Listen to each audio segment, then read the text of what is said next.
Ողջույն հարգելի հեռուստադիտողներ, 168-ը շարունակում է աշխատանքը, եթերում ռևյուն է, մեր տաղավարում այսօր հյուրընկալել եմ Տուրիզմի Հայկական Ֆեդերացիայի նախագահ Մեխակ Ապրեսյանին, շնորհակալ եմ պարոն Ապրեսյան, մեր հրավերն ընդունելու համար։ Ձեզ եմ շնորհակալ։ Պարոն Ապրեսյան, մեր հանդիպման, այսպես ասենք, առիթը 5-շաբթի օրը կառավարության նիստում հատուկ տուրօպերատորների համար ընդունված, туриզմի համար ընդունված աջակցման ծրագիրն էր, 23-րդ ծրագիրը, ինքներդ նայել եք ծրագիրը, այնինչ հնարավորություններ եւ շանսեր են ձեռելու туриզմի համար, որովհետեւ գիտենք այդ ոլորտը կորոնավիրուսի հետևանքով կարծես թե ամենածանր կորուստները կրեց այս ամիսների ընթացքում։ Շատ ճիշտ է, ամենածանր կորուստը կրել է զբոսաշրջության ոլորտը, այսպես եւ ուղղակիորեն ու հիմնականում ամբողջ հարվածը վերաբերել զբոսաշրջության ոլորտը եւ բնականաբար պետք էր որ զբոսաշրջության ոլորտին առանձնահատուկ մոտեցում ցուցաբերվեր։ Այս որոշումը, որ ընդունվեց 23-րդ միջոցառումը, շատ սպասված էր մեր կողմից եւ հարցն էլ բարձրացված էր հենց մեր կողմից, մասնավորի կողմից եւ շատ լավ է, որ այնուամենայնիվ ընկալումը եղավ եւ կառավարության կողմից եւ ի վերջո այս հարցը լուծվեց եւ սա եղավ իրոք նաեւ քննարկման արդյունքում մենք շատ ինտենսիվ եւ որոշ ժամանակ այսպես տևական քննարկում էինք էկոնոմիկայի նախարարության հետ, զբոսաշրջության կոմիտեի հետ եւ լավ է որ ի վերջո արդյունքը եղավ։ Սա իրենից ներկայացնում է հետեւյալը, սա ուղղված է ոլորտի տնտեսվարողներին աջակցելուն, որ կարողանան իրենց գործունեությունը պահպանեն, հատկապես աշխատատեղերը պահպանեն կամ վերականգնեն։ Ինչ աջակցություն է սա։ Սա վարկի տեսքով գրանտ է, ոչ։ Դրամաշնոր է։ Սա դրամաշնոր է։ Այսինքն պետությունը ուղղակի փող է տալիս տնտեսվարողին առանց տոկոսի։ Այո, համաֆինանսավորում է աշխատավարձերը։ Քանի տոկոսը։ Ուրեմն եթե եւ հետեւյալն է եւ նաեւ ոչ թե միանվագ է մի անգամ, այլ այս տարվա հուլիսից մինչև հաջորդ տարվա մարտը ներառյալ։ Այո։ Ամեն ամիս, յուրաքանչյուր ամիս, եթե այս ամիս օրինակ օգոստոսին աշխատողների թիվը կազմել է նախորդ տարվա օգոստոսի 70 եւ ավելի տոկոսը,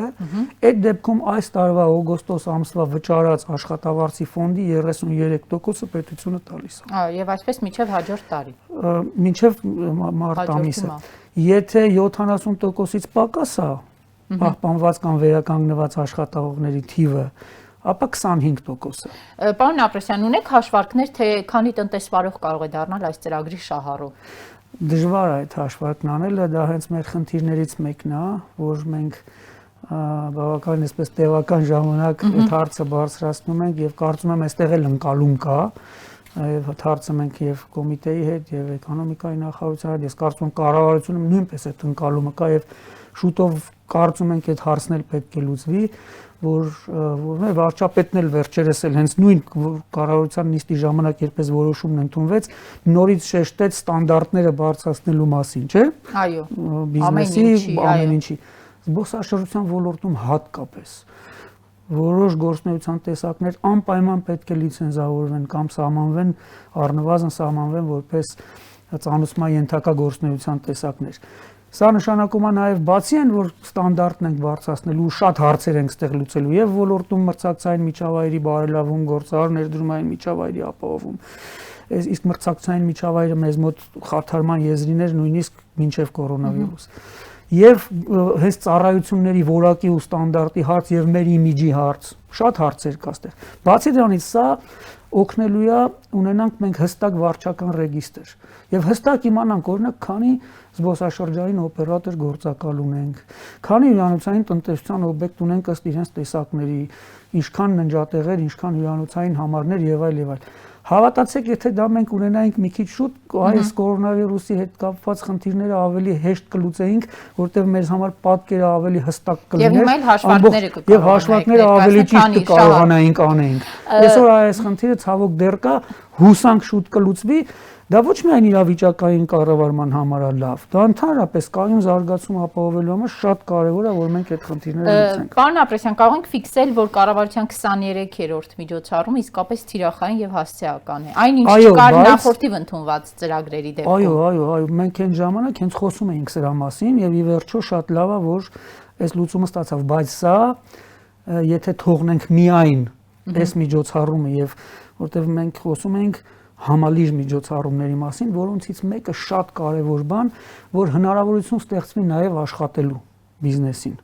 թեկուզ կամաց։ Տեսեք, մենք խոսում ենք ներքին զբոսաշրջության կարևորության մասին։ Խոսում ենք նրա մասին, որ մենք զբոսաշրջության վերականգնման գործընթացը պետք է սկսենք ներքին զբոսաշրջությունից։ Դե վարչապետն էլ կառավարության նիստի ժամանակ ասաց, միջև հանգստի սեզոնի ավարտ թռիչքները չեն բացվի, հետեւաբար օգտվեք ներքին զբոսաշրջությունը զարգացնելու հնարավորությունից։ Ընկալում է եղել այնպեսին եւ նաեւ ոլորտի ընկալումը, որ սեզոնը նկատի է ունեցել ամառվա սեզոնը մեր հանգստի, ոչ թե ընդհանրապես տուրիստական սեզոնը։ Թե չէ դա կլինի տարավերջ, նշանակի փակ ենք լինելու, Աստված միազրացե այդպես չլինի, որ ասած վարչապետի բանը։ Հիմա տեսեք, ներքինը շատ անհրաժեշտ էր ներքինով սկսել, այո, նաև հնարավորություն ներքինով սկսելը, ներքին туриզմը ավելի լավ զարգացնելու եւ նաև մեզ համար մեր երկիրը ավելի լավ բացահայտելու ճանաչելու համար, բայց այդտեղ կարեւոր է շատ, որ մենք արդեն անցնենք ժամանակին անցում կատարենք միջազգային զբոսաշրջության վերականգնման։ Դե դրա համար պետք է չվերցները Դրա համար շատ կարեւոր է եւ այստեղ մի որոշում էլ եղավ կարեւոր։ Օտարերկրացիների արգելքի Երբ որ այստեղ օտարերկրացիների արգելքը հանվեց, այսինքն որոշակի թուլացումներ եղավ սահմանափակումների, հա, երբ որ մենք արտակարգ դրությունը երկարաձգվեց, բայց սահմանափակումներ եղավ։ Այնտեղ շատ կարևոր հարցեր, նաև նույնիսկ հանրահավաքներն են թույլատրվում, միայն թե դիմակերվի եւ նույնիսկ սահմանափակում չկա քանակական, հա, հանրահավաքի համար քանի հոգից պակաս ավելի եւ այլն։ Այդ դեպքում նշանակում է, երբ որ հիմա մենք թույլ ենք տալիս օտարերկրացիների գալը, այդ նշանակում է կարծես թե տեղել ենք առաջի քայլն անում եւ այս երկու միջոցառումը լինում է արդեն համալիր, որովհետեւ առանց մեկը մյուսի, նայեք, եթե այստեղ մենք մեր աշխատելու հնարավորությունը չլինի, աշխատողներ ընդունելը ոչ բոլորը կսկսեն նորից վերականգնել աշխատողներին ընդունել, որովհետեւ նույնիսկ եթե պետությունը 33 կամ 25%-ով համաֆինանսավորում է, այն մյուսը մեկ ապտի վճարեմ, իսկ եթե գործ չունեմ, ինչ անեմ, հա, եւ հակառակը։ Դրա համար այստեղ խնդիր ունենք, կատարելագործելու հարց ունենք։ Այս որոշման մեջ, օտարերկրացիների մուտքի արգելքի հետ կապված այստեղ խնդիր ունենք։ Տեսեք, մուտքը թույլատրվում է եւ պայման կա, ասում եմ, եթե օտարերկրացին գա, իմջալոց այս արգելքը դեռ վերածված է օդային ճանապարհով եկողի համար։ Ցամաքային ճանապարհով մուտք գործելու համար դեռ Պարետի որոշմամբ պետք է կարգավորվի, այսինքն այնտեղ հուսանք, որ Պարետը իր որոշմամբ դա էլ թույլ կտա,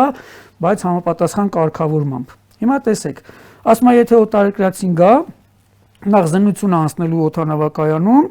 եթե ակնհայտորեն չի երևում, որ ինքը հիվանդ է, արդեն թողնում է մուտք, բայց պետք է ինքնամեկուսանա 14 օրով։ Ինքնամեկուսացման ժամանակ իրավունք ունի ՊՌՇ տեստ հանձնի եւ եթե տեստը բացասական է, արդեն ինքը դուրս է գալիս ինքնամեկուսացումից շատ լավ է, բայց այստեղ արդեն խնդիր կա։ Նախ զբոսաշրջիկը գալուց մենք մեզ վրա վերցնենք, միտեղ գնանք, մեզ ասեն, որ դուք գաք ինքնամեկուսանալու եք, այդ ընթացքում հանձնելու եք թեստ, արդեն 2 օր կորցրեցինք, 2 կամ 3 մնացինք ինքնամեկուսացման մեջ, հետո հանկարծ ու դրական եղավ թեստը։ Ինչ ենք լինելու, գերի ենք ընկնելու,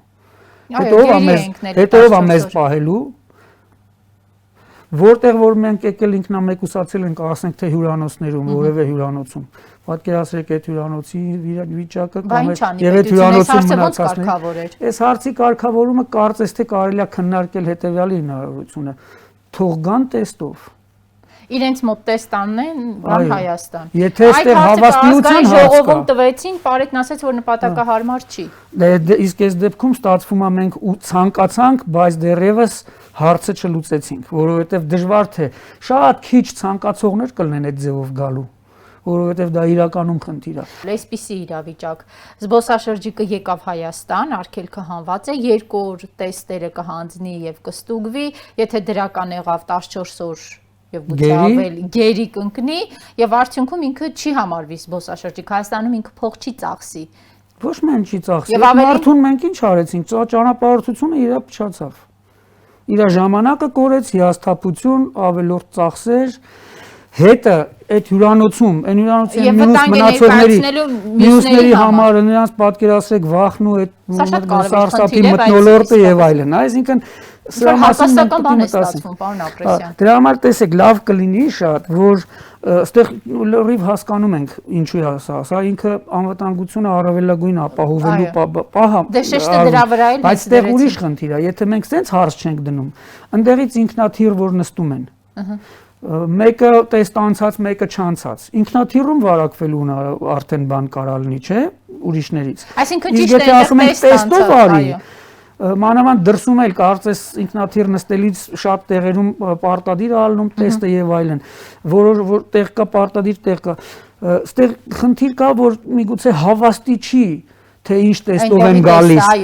այստեղ կարող ենք մտածել էլի մասնագետները կասեն առողջապահության ոլորտի միգուցե մենք կարող ենք հենց ասել թե որ լաբորատորիաների տեստերն են ճանաչելու որ երկրների եւ այլն ես հասկացա խնդիրը հիմա այլ հարցեր ունեմ ձեզ տեսեք միջև այս ծրագրի ընդունում բազմաթիվ էին տուր օպերատորների ահազանգերը որ իրենք վատ վիճակում են որ այս ոլորտը այսպես կիսատապալված վիճակում է եւ հիմնականում բողոքում էին նրանից որ պետություն մասնավոր համագործակցություն չկա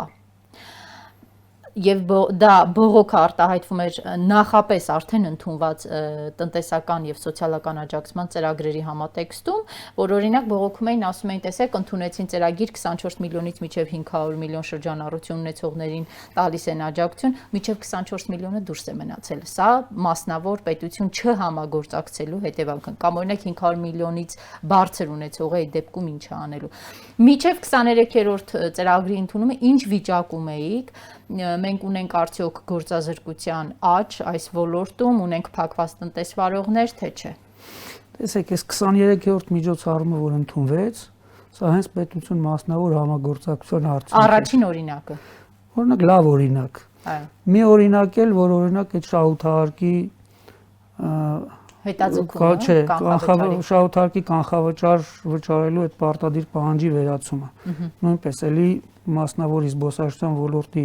հա, մեր առաջարկը ընդունել, ընկալել եւ ի վերջո ամբողջ տնտեսության համար, ոչ միայն զբոսաշրջության ոլորտի համար, այդ կարևոր քայլը կատարվեց հարկային բարեփոխում տեղի ունեցավ ոչ թե հարկային արտոնություն։ Այդ դեպքում ինչի՞ց էին բողոքում։ Դրանից առաջ այ այդ խնդիրները կար արդեն նախորդ մյուս միջոցառումների մեջ։ Տեսեք, առաջին միջոցառումը կարծես թե տալիս էր հնարավորություն վարկի բաների, անտոկոս վարկ։ 2 տարով շատ լավ էր, հա։ Բայց այստեղ եթե հաշվի առնվեր զբոսաշրջության ոլորտի առանձնահատկությունները, կտեսնեինք, որ սա զբոսաշրջության ոլորտի համար չէ։ Ձեռնտու չէ, այո, որտեղ դուք չեք աշխատում, եկամուտ չեք գեներացնում։ Բոլորս գիտենք, որ զբոսաշրջության ոլորտը կանգնած է, մյուս տարվա ապրիլ ըստ էության հիմնական վերականգնում չի լինելու եկամուտների 2 տարով որ վարկ վերցնեի եւ արտոնյալ ժամանակահատված չկար այնտեղ այդ grace period, որտեղից է փողը տալու։ Դա հավելել պարտք է լինելու ձեր համար։ Չէր էլ կարա վճարել, այսինքն բանկը չէր էլ տա։ Եվ այդպես էլ կար, բանկերը հիմա դիտում են մինչև կորոնավիրուս ամենաերանելի ոլորտը բանկերի համար տուրիզմի ոլորտն էր, որ բոլորի մեծ ուրախությամբ վարկեր էին տալիս, հիմա տուրիզմի ոլորտը ամենառիսկայինն է։ Երրորդ միջոցառումը ձեր ասածը քիչ թե շատ երրորդ միջոցառումն էր զբոսաշրջության ոլորտի համար, հարմար, քիչ թե շատ, բայց միևնույն է, մինչև 24 միլիոն շատ սուբյեկտներ, շատ կարևոր ոլորտի համար ողնարաշարային նշանակություն ունեցող դուրս մնացին 500 միլիոնը գերազանցող, ինչ նրանք մեղավոր էին, որ 500 միլիոնից ավել ունեն։ Այդպես էլ դե չկարողացան օգտվել, բայց այստեղ մի ուրիշ բան էլ կար։ Այստեղ կան նաև որ օգտվել են, կարողացել են անտոկոս վարկ վերցնել եւ վարկի նպատակն էր սահմանափակ, այսինքն օրինակ մեկը ուներ գործող վարկ մինչև կորոնավիրուս, այ եթե թույլ տային օրինակ Դրանից կարար գործող վարկերը փակել, այսօր մնացել են վարկի տակ եւ բանկերն էլ ըստ էության այսօր վարկային արձակուրդ ողջամիտ ժամկետով եւ իրական վարկային արձակուրդ չեն տալիս։ Եվ դա խնդիրներից մեկն է վարկային արձակուրդը, թեև կառավարության ղեկավարը բազմիցս ասել է, որ ինքը դեմ է վարկային արձակուրդներին։ Ինչու պետք է վարկային արձակուրդ տան տնտեսվարողին։ Ես տենց բան չեմ լսել, որ դեմ էր, այո, վարկային արձակուրդներին։ Նայած որ տնտեսվարողին, էլի նորից այստեղ եթե զբոսաշրջության ոլորտի մասին է խոսքը, բոլորս քաջ գիտակցում ենք, որ զբոսաշրջության ոլորտը զրկված է բոլոր եկամուտներից եւ ի վիճակի չի, եւ դա իր մեղքով չի, եւ դա անկախատեսելի ոլորտին վարկային եւ հարկային արձակուրդ։ Վարկային արձակուրդ չի տրվել, հարկային արձակուրդ չենք էլ ուզել։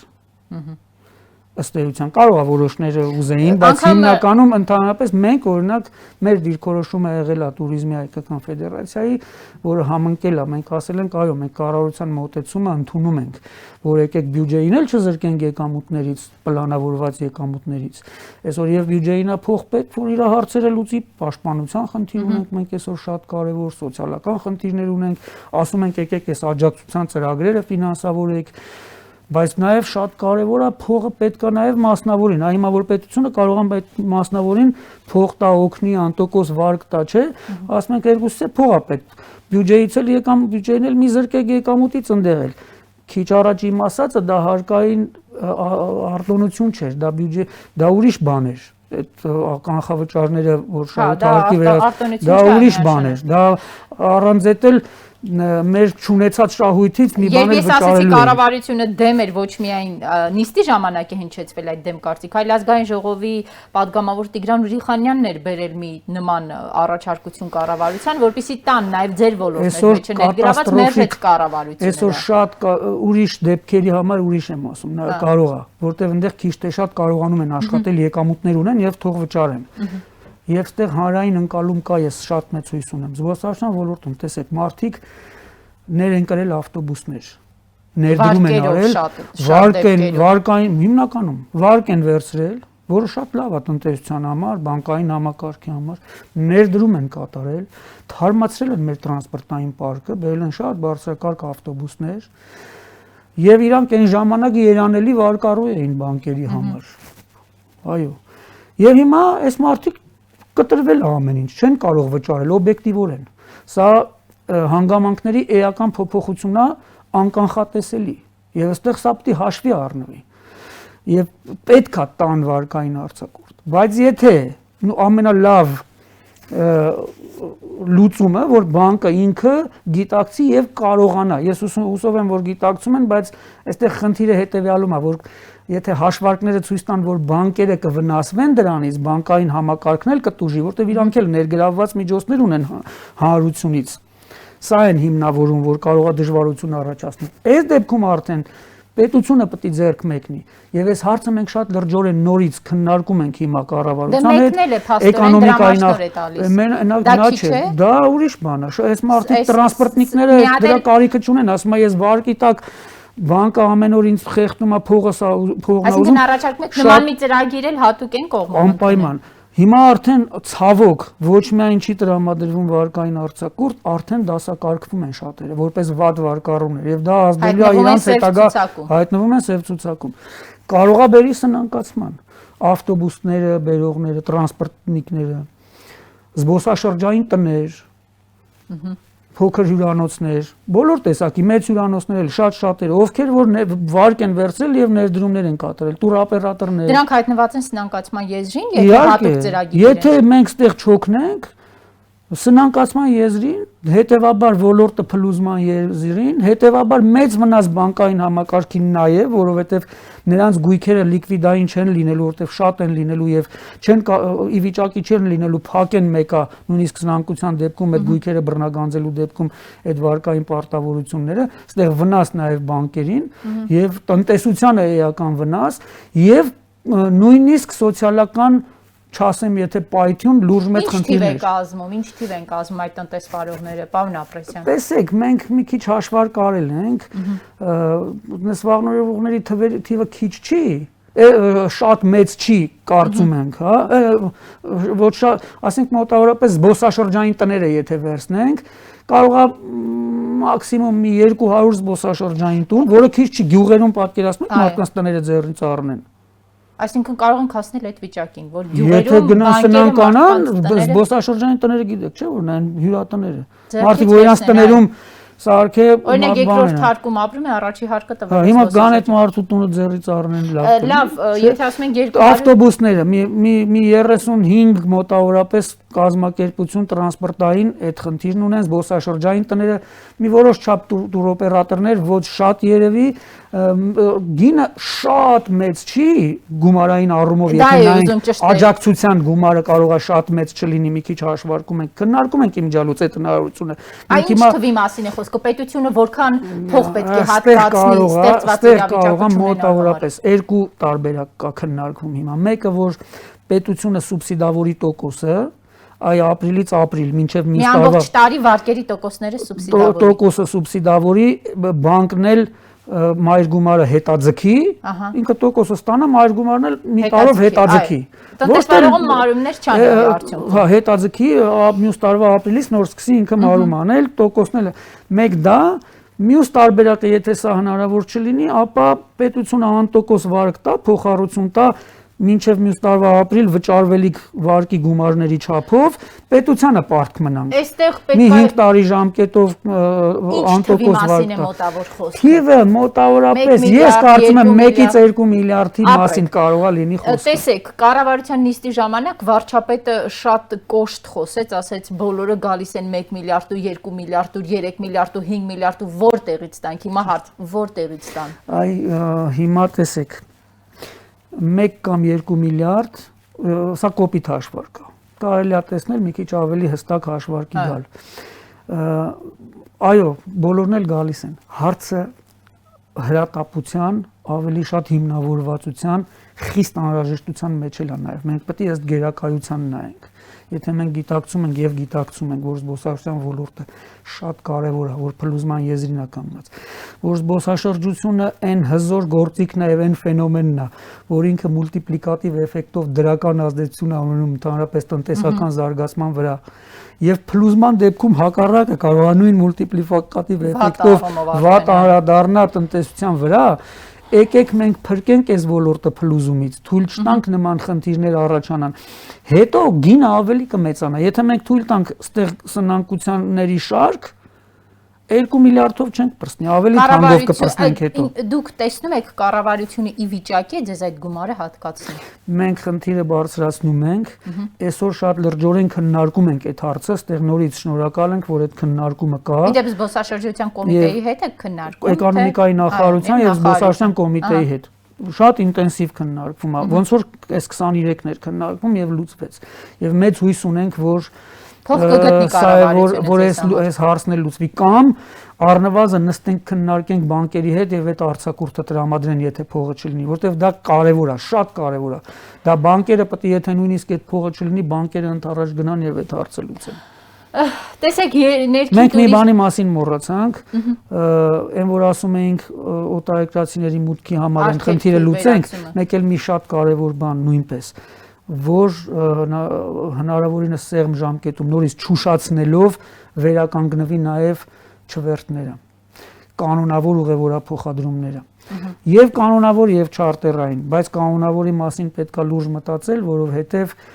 ըստ էության մեր մոտ զբոսաշրջիկները գալիս են կանոնավոր ուղևորափոխադրումներով։ Այստեղ շատ կարևոր է, իսկ նրանց վերականգնումն էլ նենց չի, որ այսօր որոշեն վաղը սկսեն։ Մենք պետք է այդ հարցին լուծումը շուտ տանք, հա,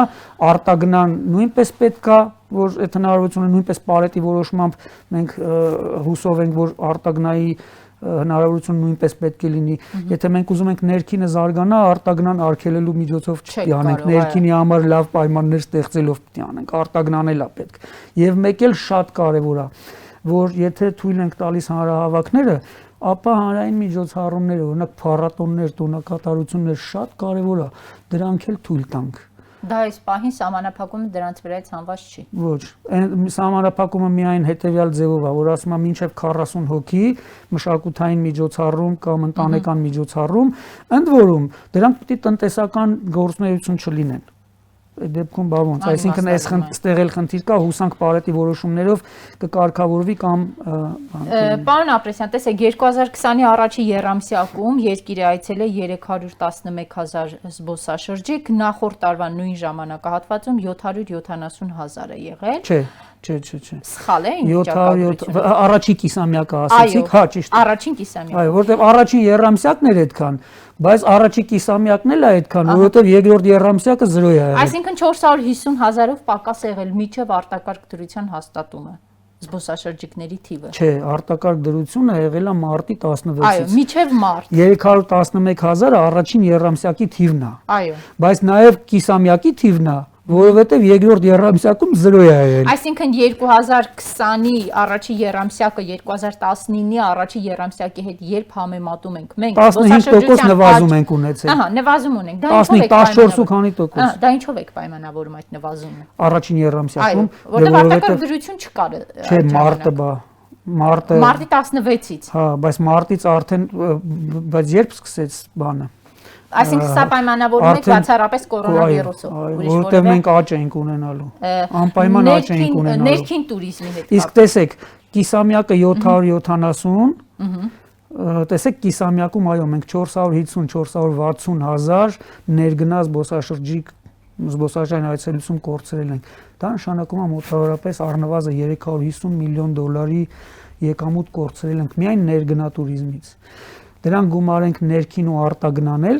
այսպես մոտավորապես։ Կարելի է ասել, որ առաջին կիսամյակում զբոսաշրջության ոլորտում մենք մոտ $500 միլիոն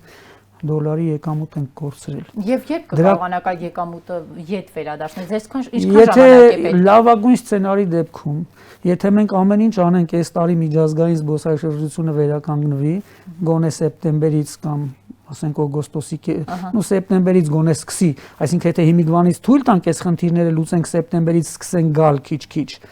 որտեղ հետո նոյեմբերի կեսից մինչև նոր տարի ընկնելու է սեզոնը, նոր տարուն մի քիչ կաշխուժանա, դրանից հետո մինչև ապրիլ ընկնելու է, հիմնական վերականգնման գործընթացը ապրիլից է սկսելու։ Ամեն ինչ լավ գնալու դեպքում եւ ապրիլից լիովին վերականգնվելու դեպքում մյուս տարի ամբողջով շատ արագ ոլորտը կվերականգնվի եւ իր հետևից կտանի նաեւ տնտեսություն։ Իդեպ այստեղ ձեզանից մեջ բերում ունեմ, ավելի վաղ ասել եք, որ Հայաստանի սահմանները միջև տարեվերջ այսպես էլ փակ մնան, ոլորտը լիակատար կոլապսի մեջ կարող է հայտնվել։ Հաջորդ տարի գործնականում ստիպված կլինենք ամեն ինչ 0-ից սկսել զբոսաշրջիկներին գրավելու համար հսկայական ջանքեր գործադրելով։ Փաստորեն հիմա սեպտեմբերն է, տարվա ավարտին մնացել է մի քանի ամիս։ Կոլապսին մոտ է ոլորտը։ Եթե հիշեցիք մեջ բերեցիք, ապա մենք ամիսներ առաջ էլ ասել էինք, որ էլի լավագույն սցենարն էր, որ մենք գոնե օգոստոսի կես, օգոստոսի վերջ, սեպտեմբերից սկսենք վերականգնել։ Կարծես թե դրան մոտ ենք, եթե այդ լավ սցենարը լինի, մենք հնարավորություն կունենանք շնչելու եւ վերականգնման գործընթացը մեկնարկելու, ինչպես արդեն նշեցի։ Եվ ներքին տուրիզմի հետ կապված կառավարության ղեկավարի մակարդակով է, այսպես ասենք, խրախուսվում ներքին տուրիզմի զարգացումը, վարչապետի կինն է վերջին օրերին ֆոտոշարքով ներկայանում եւ խթանում ներքին տուրիզմի զարգացմանը, հետաքրքիր է ինչ ծրագրեր ենք այդ դեպքում առաջարկում, մենք ներքին տուրիզմը զարգացնելու ինչ ռազմավարություն ունենք։ Տեսեք, եւ պետական տեսնենք, ասենք, շատ եւ Facebook-ով, տարբեր ուրեմն միջոցներով ներկայացվում է մեր ներքին տուրիզմի հնարավորությունները, սոցիալական փաթեթի հանգստի ապահովման ծառայություններն են շատ լավ դրան նաեւ նպաստում եւ մասնավորի կողմից շատ ակտիվ է։ Հենց նաեւ մեր էջով ֆեդերացիայի Facebook-յան էջով նույնպես եւ ոչ միայն Եվ նաև մեր մասնավոր հատվածն է շատ ակտիվ եւ լավ նոր մոտեցումներով հետաքրքիր ծրագրերի առումով պետականը ոչ մասնավորն է առավել ակտիվ։ Ես չէի բացառի պետական համագործակցություն կա միասին այնպես չի որ իհարկե կարող էր ավելի լավ լինել, ավելի ակտիվ լիներ եւ այստեղ էլ մենք առաջարկ ունենք օրինակ հարկային բարեփոխման, տեսեք սոցփաթեթից խոսեցինք ու նաև խոսեցինք որ արտագնան սահմանափակելով չի որ մենք պետք է ներքին տուրիզմը զարգացնենք, այլ ներքինի համար ավելի մրցունակ ու լավ պայման ստեղծելով։ Դա հետեւյալ կերպ կարելի է անել։ Տեսեք, սոցփաթեթ կա, պետությունը իր հանրային ծառայողներին միջոց է տրամադրում, ասում է գնացեք հանգստացեք։ Դա առաջին հերթին սոցիալական խնդիր է լուծում պետական ծառայողների համար, որ նաև աշխատանքի մոտիվացիա գնան հանգստանան, գան լավ աշխատեն։ Մյուս կողմից հզոր խթան է սա, դա ես միշտ անվանել եմ հարկաբյուջետային քաղաքականության դասական օրինակ լավ իմաստով։ Սա խթանում է ներքին туриզմը, պահանջարկը ավելացնում, նաև տնտեսական խթան է։ Հիմա մասնավոր հատվածը ինչու՞ չանի սոցփաթեթ։ Ինչու օրինակ մասնավոր գործատուն ինքն էլ իր աշխատողին միջոց չտա ասի գնա հանգստացի։ Կարող է ուզենա, բայց այդտեղ մեծ խոչընդոտ կա։ Ինչն է խոչընդոտը։ Մասնավոր եթե իր աշխատողին աշխատավարձ է տալիս, այդ աշխատավարձը ծախս է դիտարկվում շահութարկը հաշվարկելիս եւ նվազեցվում է համախառն եկամուտից։ Բայց եթե հիմա դրանից բացի փող տա ասի գնա հանգստացի, դա ծախս չի դիտարկվում։ Այսինքն փոփոխություն խնդիրը։ Մենք ինչ ենք ասում, ասում ենք եկեք հարկային բարեփոխում անենք, սա դիտարկենք ծախս։ Այս խոչընդոտը կվերացնենք։ Սա էլ բյուջեի եկամուտների վրա էական ազդեցություն չի ունենալու բացասական։ Ստե ծախս ես դիտելու, այնտեղ եկամուտ է առաջանալու հանգստավայրում։ Եվ իդեպ քննարկել եք նույն էկոնոմիկայի նախարարության հետ առաջարկել ենք, հիմա տեսեք, գումարած մի հատ էլ բան դրա հետ։ Ֆիզիկական անձանց համար, հա, մեխակի համար, հավնու համար, մյուսի, ասում ենք, եթե դուք օրինակ ուզենաք ձեր միջոցների հաշվին նախընտրեք Հայաստանում կամ Արցախում հանգստանալ, հա, իդեպ սա ես ասում եի պայմանով, որ լինի հանգիստը Հայաստանում կամ Արցախում։ Հիմա դուք նախընտրեք Հայաստանում կամ Արցախում ձեր միջոցներով հանգստանաք, այս դեպքում նույնպես։ Եվ նորմա դնենք երկուսի դեպքում էլ տարվա մեջ մի անգամ 200,000 դրամի սահմաններում այդ ծախսը դիտեն ծախս եւ եկամուտներից նվազեցնեն։ Հա։ Դուք հիմա ստացվի, որ դուք գնաք, օրինակ, ասենք թե ձեր աշխատավարձը, օրինակ եմ ասում, 300,000 դրամ է ամսական։ Դրա 23%-ը պետք է վճարեիք եկամտային հարկ, չէ՞։ Հիմա եթե դուք 200,000 դրամի գնացիք ջերմուկում հանգստացաք, այդ 300,000-ից կանեն 200,000-ը 100,000-ից էս անգամ կտաք 23%։ 200,000-ի 23% շահեցիք, 150,000-ով մոտավորապես 46,000 շահեցիք։ 150,000 դրամով 200,000 դրամի հանգստացաք։ Բյուջեն էլ էապես չտուժեց, որովհետև այդտեղ ծախս համարվեց, այնտեղ եկամուտ առաջացավ, համոզված եմ, որ այս երկու օրինագիծը ընդունելու դեպքում առաջիկա 2 մաքսիմում 3 տարիների ընթացքում մեր ներքին туриզմը կկրկնապատկվի։ Իսկ դա նշանակում է աշխատատեղերի էական աճ, որտեղ այնտեղ պահանջարկը առաջանալու, ենթակառուցվածքների աճ-ներդրումները նայելու ավելացնելու են։ Դա նշանակում է բյուջեի եկամուտները հետո էլի են ավելանալու, հարկման բազան ավելանալու, որտեղ այդտեղ բոլորը ուզենալու են այդ ծախսերը ցույց տան, որ այդ արտոնություններից օգտվում են, այսինքն ստվերից են շատերը դուրս գալու, եւ հարկման բազան ավելանալու, եւ հարկման բազան երկու կրկնակի ավելանալու այն իմաստով, որ եւ ստվերից են դուրս գալու եւ լրացուցիչ աշխատատեղեր է ստեղծվելու, խթան է լինելու, ներքին туриզմն է շատանալու, հա, եւ մենք մրցունակ ենք լինելու նաեւ միջազգայինի, որտեվ հատկապես հիմա այս փոքրացած շուկան, որ կա համաշխարհային շուկան, հիմա կորոնավիրուսի հետ կապված եւ արդեն տարվա վերջ է գալիս, շատերն են, չէ՞, մտավախություն ունենալու, զգուշավորություն ունենալու չեն ճանապարհորդելու, այսինքն փոքրացել է ճանապարհորդողների թիվը։ Բոլոր երկրները ուզենալու են այդ փոքր շուկայից իրանց մասը պոկեն տանեն, այդ թվում մեզանից տանեն։ Իսկ մենք նման հնարավորություններ անելու դեպքում, նման հարկային բարենպաստ միջավայր նաև ստեղծելով, մենք մեզ մոտ ենք պահելու մեր պոտենցիալը։ Եվ կորոնավիրուսը մեր զբոսաշրջության համար բացի ներգնատուրիզմից այլ ինչ հնարավորություն է ստեղծում։ Շատ են, չի ասում կորոնավիրուսից հետո ստեղծվում են նոր հնարավորություններ։ Տեսեք, ներքինի համար այդ հնարավորությունը, այն հնարավորությունները, որ իրականում մարդիկ մտածում նորամուծություններ են անում, նոր գաղափարներ, այո, այդ էլ կա։ Մի բան էլ կա, տեսեք, այդ խոսեցիք նաև նրա մասին, որ արդյոք կվերականգնվի այս եղածը, շատերն ասում են մի քանի տարի պետք է։ Եկեք մի հատ հետ գնանք 2009-10 թվականներ։ H1N1-ը պակաս համավարակ չէր եւ կանգնեց զբոսաշրջությունը եւ ոչ միայն այն ժամանակ համ ֆինանսատնտեսական ճգնաժամ էր, համ H1N1 վիրուսն էր։ 2009 թվին 9-ի ապրիլից սկսեց մինչև 10-ի ապրիլ մոտավորապես 2009 թվին 4%-ով համաշխարհային զբոսաշրջային այցելությունները անկում ապրեց հա մինչ այդ եւ դրանից հետո հիմնականում միջին տարեկանաճը զբոսաշրջության ոլորտում էլի համաշխարհային եղել է 4-4.5%. 2010 թվականին աճը եղավ մոտ 7%. Անմիջապես նորից ստեղծված նոր հնարավորությունների այո, եւ նոր հնարավորությունների եւ մարդիկ այդ իրավիճակից հետո միանգամից ուզում են ճանապարհորդեն։ Դա իրոք բան, այսինքն կանգնեց տնտեսությունը, հետո միանգամից նաև բացվեց։ Մենք դրան պիտի պատրաստ լինենք։ Դրա համար մենք հիմա թույլ չպետք է տանք ոլորտի փլուզումը, որովհետև փլուզումը թույլ տվեցինք, հետո բացվելու դեպքում մենք կարողություններ կորցնենք, չկարողանանք ընդունենք։ Դա վատ է, դա կարող է դրա համար եմ ես ասել, որ կարող է մենք հետո ավելի շատ ծանր վիճակի մեջ գտնվենք։ Դրա համար մենք հիմա պետք է թույլ չտանք սնանկացումներ, մենք պետք է թույլ չտանք աշխատատեղերի կորուստներ, եւ շատ լավ էր այդ 23 միջոցառումը տեղին էր, բայց ելի եմ ասում, պետք է աշխատելու հնարավորությունը զուգահեռ ստեղծենք եւ թույլ տանք։ Դա միասին է շատ արդյունավետ։ Առանձին դրա արդյունավետությունը այդքան մեծ չի լինի։ Շնորհակալություն պարոն Ապրեսյան, հույս ունենանք կառավարությունը առհասարակ պատկան կառույցները ականջալուր կլինեն, ձեր առաջարկները կքննարկեն, դրանք կյանքի կկոչվեն։ Հարգելի հեռուստադիտողներ, հիշեցնեմ, որ 168-ի եթերում ես զրուցում էի Մեխակ Ապրեսյանի հետ։